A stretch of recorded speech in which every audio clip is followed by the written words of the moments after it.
देखणं स्वप्न सत्यात उतरवलं असलं ते शिवछत्रपती आणि ज्या वारसदारानं हे देखणं स्वप्न आपल्या खांद्यावर पेललं असलेला ते शंभू छत्रपती अशा सर्वांना सर्वप्रथम अभिवादन करते.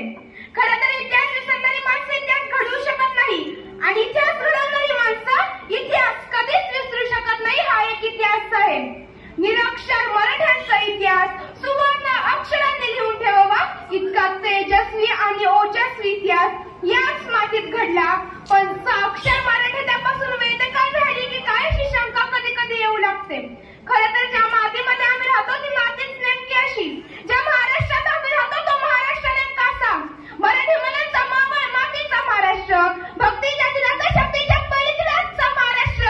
मातीत तुमसणारा तेजोमय रक्ताला कुमकुम कनकाचा धगधगता त्याच्यावर पेटणारा महाराष्ट्र, पोळ्यातील छानातल्या जीवाला पेटवणारा महाराष्ट्र आणि गरजा महाराष्ट्र म्हणत स्वाभिमानी मराठ्यांचा इतिहास जिवंत आणि ज्वलंत ठेवणाऱ्या जगदंब पोतुरा घेऊन घोंगावणाऱ्या वादळाचा माझ्या शिवबाचा महाराष्ट्र. पण हाच महाराष्ट्र पोहला होता निश्चित उदास लाणी आल्यासारखा. नव्हता धर्माचा अभिमान की नव्हता स्वराज्याचा स्वाभिमान. कस दिली जगडे मराठ्यांचा व्याकुळला होता.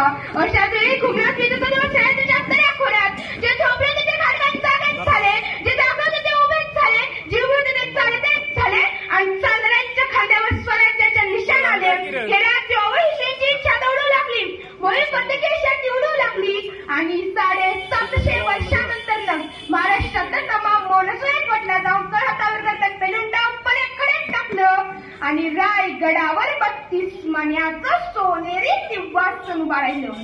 लोककल्याणकारी रयतेचं राज्य स्थापून शिवकल्याणकारी राजा शिवबाज छत्रपतीच झाला. सगळं मृडमंडित अखंड लक्ष्मणालंकृत राजकार्य धुरंधर श्रीमान महाराज छत्रपती शिवाजी महाराज ही किलकारी रायगडाच्या कणाकणाला महाराष्ट्राच्या मनामनाला आणि काळाच्या क्षणाक्षणाला भेदून चालतीच झाली आणि इथल्या कामकऱ्याचं कष्टकऱ्याचं जीवन या मातीमध्ये उतरलं. 350 वर्ष उठून गेली या घटनेला. पण आजही कुणाला सांगावं लागत नाही, आजही कुणाला बोलावं लागत नाही. शिवाजी महाराज कोण होते? शिवाजी महाराजांनी काय केलं? अरे तुला कधी किलकारी होते छत्रपती शिवाजी महाराज की. आमच्या तोंडातून कधी जय बाहेर पडतं हे आमचं आम्हाला सुद्धा कळत नाही. जणू या थंब्यातून सहसा निरनकतात. राजा शिवाजीतून जिवंत नाही. या मातीत जन्मले गेले प्रत्येक पोराच्या भारावरती इथली माती जन्माचाच शिवाजी ही 3 अक्षरं कोरूनच त्याला जन्माला घातली की काय असं वाटावं इतकी जादू या राजाची आहे. असं काय केलं या राजानं? असं काय निर्माण करून ठेवलं इथं? काळाच्या पटलावर त्याने राजे झाले, महाराज झाले, सुलतान झाले, बादशाह झाले, आले तसे निघून गेले. पण राजा शिवाजी हे नाव मात्र चरांतन राहिले. कसलं नेतृत्व, कसलं कर्तृत्व, कसा होता काळ. एखाद्या महापुरुषाचा लेखा जो कमांडेटर झाला त्याला वर्तमान काळात आणून चालत नाही.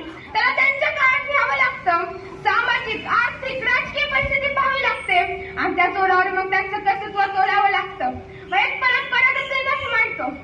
कसा होता शिवपूर्व काळ? कशी होती महाराष्ट्राची अवस्था? मासा जिजाऊ पुण्यात आल्या. कसं होतं पुणे? उद्ध्वस्त भकास आणि कंगाल झालेलं. रायरावणीतल्या घाडाचा नागर फिरवला होता. त्याचमध्ये एक पहार रोवली, तुटकी बाण फुटकी कवळी त्याला अडकवली आणि सांगितलं इथं वस्ती करणं अशुभ. जो कोणी इथं वस्ती करेल त्याचा निर्वंश. माता जिजाऊ पुण्यात आल्या. राज्य करायच्या जहागिरी चालवायची आहे. राज्य करावं कुणावर? जहागिरी चालवावी कुणावर? कोण होतं तिथं? दगडात धुंडून की कुत्र्या घिऱ्यांवर आणि माणसं होती कुठं?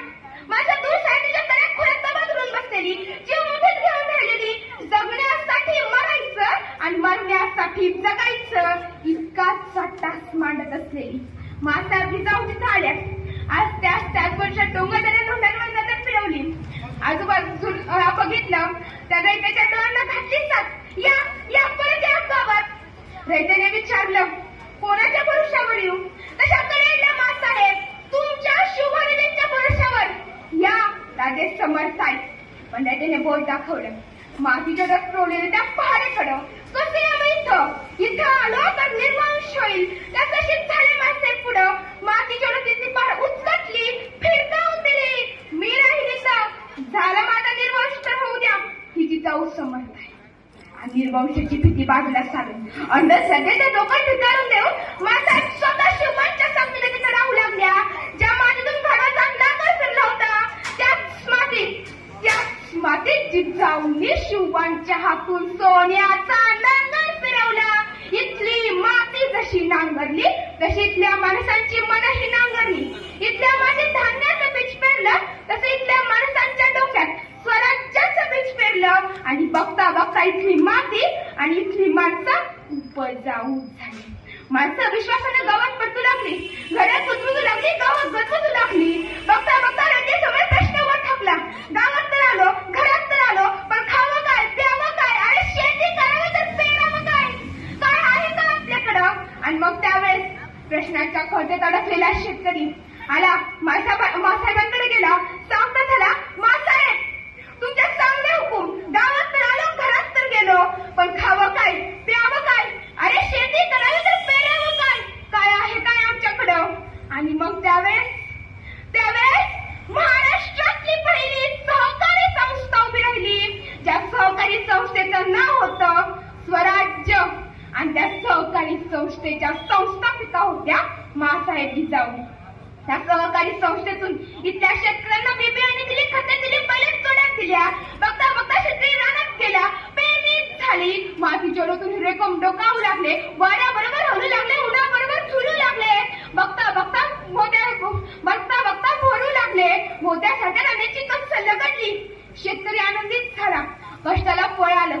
पण त्याच वेळी काळजात वावटे उठले. अरे कष्टाला फळ आलं, मोत्यासारख्या राण्याची कच्च लगडली, पण यवनाची टोळधार कधी येईल, उगाच पिकात घुसेल, हैदोस मांडेल सगळी पिका घोड्यांच्या टापांखाली, तुझे काय करावं?